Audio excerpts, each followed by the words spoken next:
What's good, YouTube? Welcome back to another video with your boy Heem, man. Today we're going to be watching Why You Never Poke the Bear. Why I said Ray poke the bear? Oh my god. Why You Never Poke Larry Bird, a trash talk story told by NBA legends. This should be a good video, man. You know, Larry Bird is one of the best trash talkers of all time. Any damn way. So, I seen this on my timeline or whatever. On my recommendation, so I just chose to watch this. Let me shut up. Let's get this video. Let's get it. Larry Bird trash talk. This video already damn 20 minutes long, so I ain't gonna do much talking. And this one is one of the greatest and funniest trash talking moments of all time. Now, a few months ago, I posted a Larry Bird video that did quite well on this channel, and it featured Dominique and the Atlanta Hawks. But this video is separate to that, and this trash talking moment happened a few years later. This is the time that Larry Bird went in on Spud Webb, Dominique Wilkins, Doc Rivers, and the Atlanta Hawks team, and it is hilarious. I might be tripping. Larry Bird is one of the greatest players of all time, but he's arguably the greatest trash talker of all time as well. And this video. And I just said that. That. So if you do enjoy videos just like this one, I'd really appreciate if you guys could hit that like button. If you do enjoy it by the end of the video, subscribe if you are new for videos just like this one. I also want to give full credit to all the podcast interviews and clips used in this video. They are on the screen right now, so be sure to check them out in their entireties. I don't want to keep you guys waiting, so this is the reason why you don't trash talk Larry Bird, and I hope you guys enjoy. Let's get it.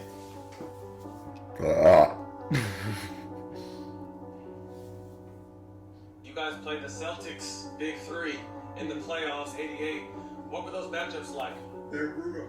We were trying to go at each other's throat. It was unbelievable. I mean, Game 7. Game 7 of the 1988 Eastern Conference semifinals. For Dominique Wilkins and the Hawks. And Larry Bird and the Celtics. It was a time to test their championship resolve. For 3 quarters, the teams fought to a standstill. But it was only a prelude to what was to come. As the final quarter began, a grueling personal contest of can you top this was about to begin.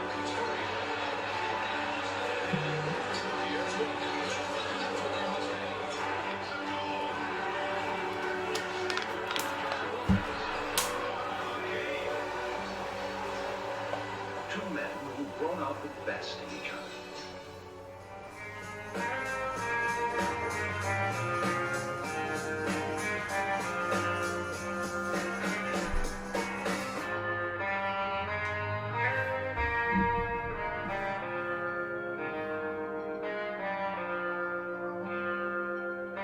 While I was in college, I used to watch and get Sports Illustrated, and I remember seeing Dominique Wilkins. And I said, man, I would love to play with this guy. Ooh, damn, Larry. It was like, I would love to play with him. And then ended up getting drafted by Atlanta. Nigga cock way back here. And I was like, damn that bitch on Bird. Dream come true. You think about those Atlanta teams with Dominique and Spud and Doc Rivers. Tree Rollins. And so, they for sure had the respect of us. Kevin Willis was a good player. Damn. And Dominique and Doc Rivers and Spud Webb came off their bench. He used to slam the hell out that ball. Kevin Willis, Kevin Willis. Yeah. I mean, Chris Robinson, Flip Levinson, the original big dog. Yeah. We were grown, we were young, we were really athletic. We had that energy that a team would need. And all we had to do was build chemistry, begin to understand each other's games, weaknesses and strengths. And we did that, and we started to flourish after the first 4 or 5 years. They were a deep team that could score the ball, and if we weren't at our best, we were in trouble. But with that team, they were so fun to watch because Dominique was the headliner, but everyone else was around him. When we talk about Spud Webb, they would come over and play with us across the Georgia Tech. You see, this little joker can flat out go. First small guy getting the dunk contest, win the dunk contest, all that hype around them.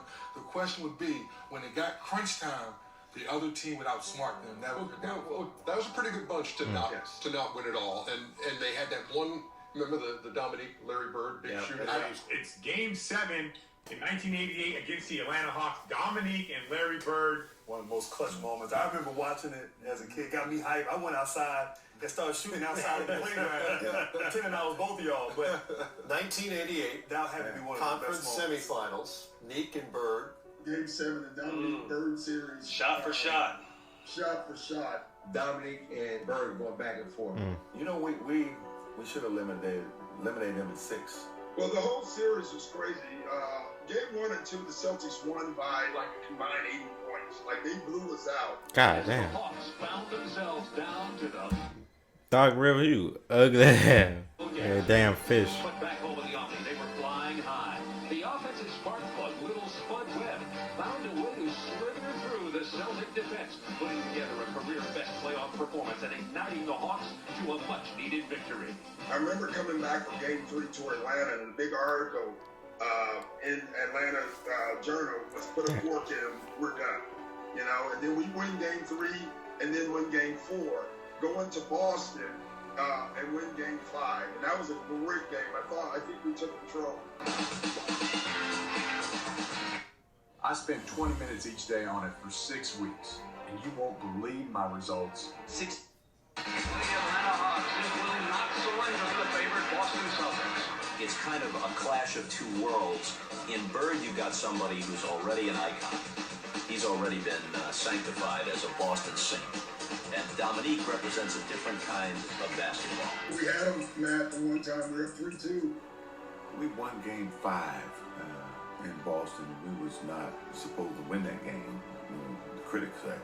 So we knew going to Game 6, I said, man, we could advance and we could beat these guys. The frenetic Hawks, led by the Freakazoid, had old school Boston by the throat. Up 3 games to 2 in the best-of-7 series. All Atlanta has to do is go down to Atlanta and close the series out. And then the last play in Game 6 was, you know, Dominique and I were the two guys to score. And at the end of the game, we drew up a play. I called a timeout because they knew what we were running. We called another one. It turned into a broken play. I inbounded the ball to Cliff Livingston, and he was supposed to dribble handoff to either me or Dominique. DJ read it, and he top-sided me. Cliff looked at Dominique, and then Cliff went on his own. Went to basket left hand, running hook. I was mad. Cliff's right-handed. He shot a left-handed hook shot. Livingston, no. Boston has won the game. Because the play was supposed to come to me, and I'm like, Woody, don't break the play, bro. And so we ended up losing that game, and after the game. And I remember this old lady at the airport. I mean, and I'm not exaggerating. She may have been 80. You know, had her little purse, and she walks up to me. Hey, Rivers, you thought you wasn't coming back, did you? I will never forget that. I wish I knew who that lady was. Barrett made a prediction. He said, Atlanta blew their opportunity. I'm guaranteeing to win in Boston. Well, they had their chance. You know, they had a big chance to beat us. I think now that we're going to come out and play like we did tonight, but we're going to be at home. And our shots are going to be dropping a little bit better. And we're going to be running a little bit faster. So I'd say Sunday's going to be a big win for the Celtics. And we had to look at that, right? I guarantee a win. Atlanta blew their opportunity. And I'm like, hey, I don't know what Bird talking about. We have a great opportunity. We going in there. We going to kick their butt. We coming to win. I don't care what he said. We get to Boston, and we walk out of the locker room, and I stopped. I said, we going to win this blue game. I said, if you ain't ready to fight, you ain't ready to go to war. If you guys ain't ready to fight, you ain't ready to go to war, don't even come to the court. Don't come out here. I said, whoever guarded me tonight going to have a long night. Unfortunately, Bird was saying the same thing in another locker room, to his teammates. So it set up on the greatest shootout ever in the 7th game. And I remember Larry Bird, he Damn, in the locker room, he like, there's nobody in there can guard me. Yeah, because he was free. I remember before this big game against Dominique that Larry was out shooting, and I was out shooting early at one end of the court. Larry was down at the other end, and I noticed that Larry was down there like shooting left-handed jump hooks from like 12, 15 feet. Now, he made left-handed shots, but I saw him shooting right-handed jump hooks from 12 or 15 feet. And I went down there and go like, what are you doing? He goes, my Achilles tendons are killing me. My step back it won't work tonight. I need that jump hook. And he made something that game. I mean, it's just unbelievable. It just tells you his confidence. It tells you what kind of a player he was, just to have a game plan of what shots he was going to make that night. So it set up on the greatest shootout ever in the 7th game. Despite Bird's brash words, the Hawks seemed unintimidated. And it would quickly become apparent that if Larry was to make good on his prediction, he would have to contend with a high-flying Dominique Wilkins, who would simply play the game of his life.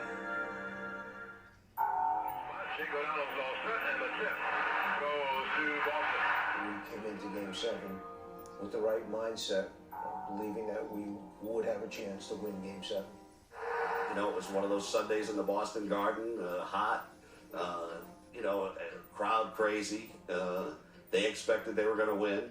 I don't think they expected to have a tussle like they had in that game. Game 7 would go down as one of the greatest games in NBA history. Dominique was an unstoppable player. No guy could guard him in the league, man for man. You could see his competitiveness. You could see his determination in that Game 7.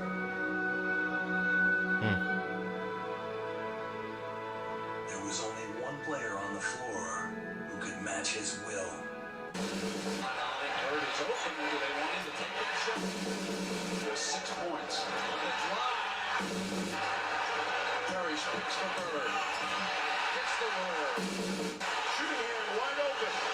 Bird with a very difficult angle and gets it to fall.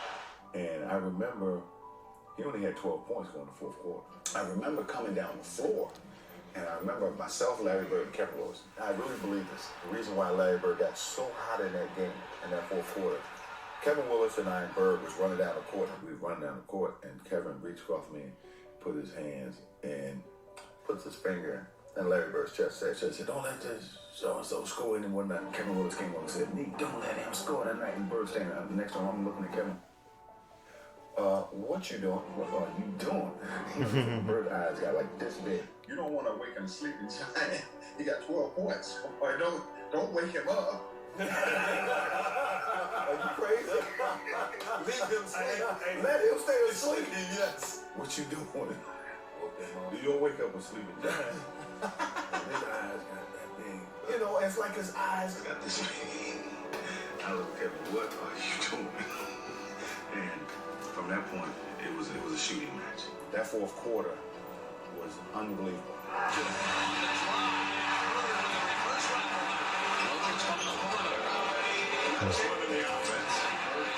Let's get to the action. Larry was torturing him. Dominique was torturing me on when he had the ball. That fourth quarter, maybe the best fourth quarter as far as mano of all time. Bird gets it in low on the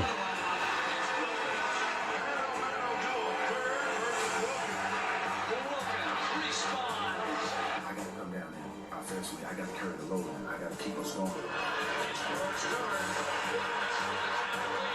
And I remember sitting down before the fourth quarter, and I'm watching the game. And I remember they took me out for a blow, and Kevin and Cliff Livingston came in the game, and he got hot. And I remember Coach said, all right, Nick, go in there and slow him down. I said, slow him down? He hot now. He forget that. That's the only thing I can do is try to match him bucket for bucket.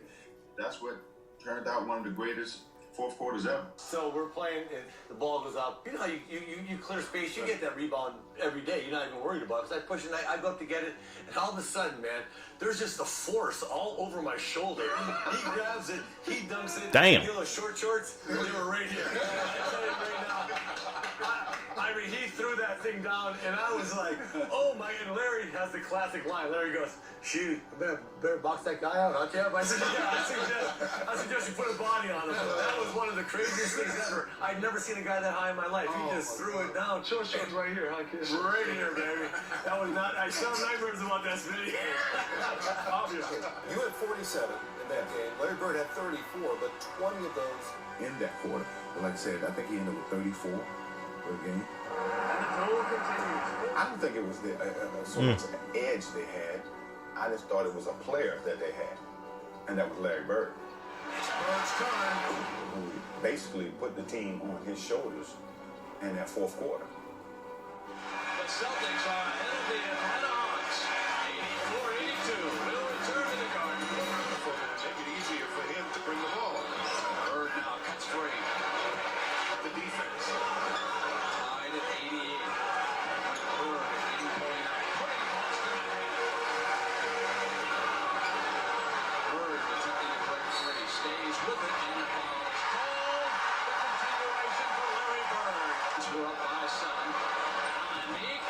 three. Lead the Bird off the fake. Improves his position. Wilkins ties it for Atlanta. You know, Dominique was pretty much Yeah, that black eye. the whole game. Larry, the fourth quarter, kind of then, carried their team. That's what made him so great.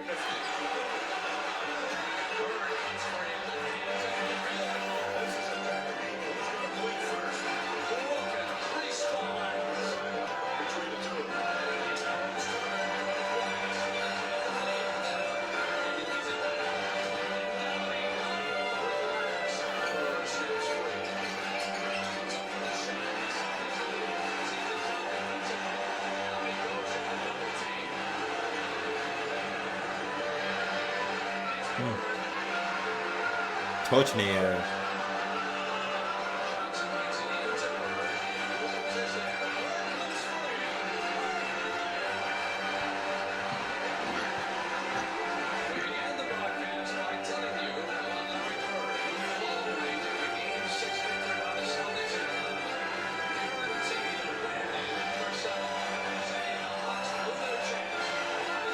Damn, a vacation tomorrow.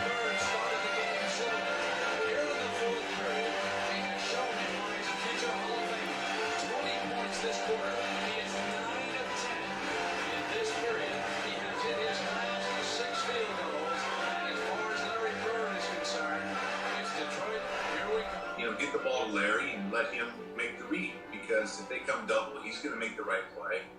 And the game wasn't that complicated for him, and he made some tough shots. Like I said, some left-handed That was running tough. That bugs. was tough. And again, he wasn't feeling great at that time of the year, at that moment. And to watch him just gut it out and just to will his body to even finish that game, let alone score 20 in the fourth quarter of a Game 7 is mind-boggling. Larry Bird that night was, he was unbelievable, and he was so clutch. Nick was just as clutch that night. It's just that Larry in the fourth quarter was unstoppable. So clutch is not just the final 3 or 4 seconds of the game. And the thing is, we were sending everybody at him to slow him down. He was so hot that I think one of the shots he hit was a left-handed three. That's when you know a guy is in the zone.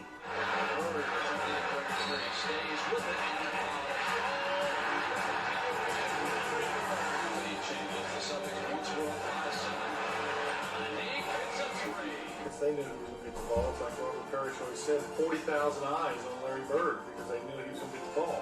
And we knew it, our opponents knew it, and now it's just up to them to stop it.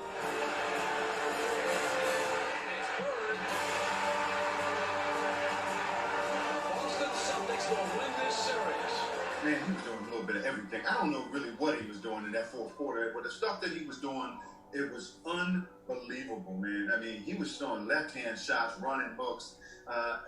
His game was at another level. We was trying to match each other's will. 20 of his 34 in the fourth quarter. Dominique has...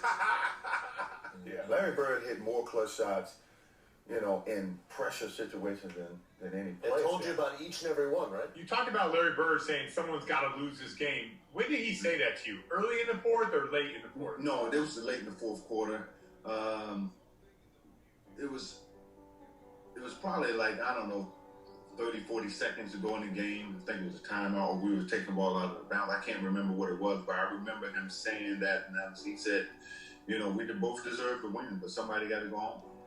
And, man, to his credit, man, he took the Celtics and put them on his back. And he would call the spot. But he never called a spot against me. That's got to be respect. I tell people Larry Bird talk trash. Yes, and let you know. Every time. But it ain't the trash. It wasn't the trash word with the meaning. It's like, I'm shooting left-handed this time. Right. Why you put Pretty much that was it. I mean, that was one of the greatest performances I've seen from a guy in those circumstances. You talk about 7 games in the playoffs. To carry his team the way he did in that fourth quarter. When you talk about clutch shots, he hit 10 clutch shots. I was going to say that game. Yeah. It was crazy too because it's rare. 10 clutch shots is crazy. You feel it. You guys have been in games where after the game, people say, man, that was the most amazing game, but you were in it. And you're like, I didn't feel that. I knew it was a good game. Right. That was one of the few games I was saying, this was a hell of a game right now. It was a hell of a game. You know? Absolutely. Yeah. He's like poetry in motion. I mean, he knew how to play the game before you even got to him. And it was a shootout in the fourth quarter. It came down to the last shot. One left to ponder what might have been. The other to lead his team onward. And let me know what you thought about this video down below in the comment section. Be sure to hit that subscribe button if you did enjoy. Shit, ain't gonna cap, man. Enjoyed it, y'all. Hope y'all enjoyed it with me. Like, comment, and subscribe for your boy Haim, man. I love y'all, all my supporters. I'm gonna see y'all on the next one. Peace.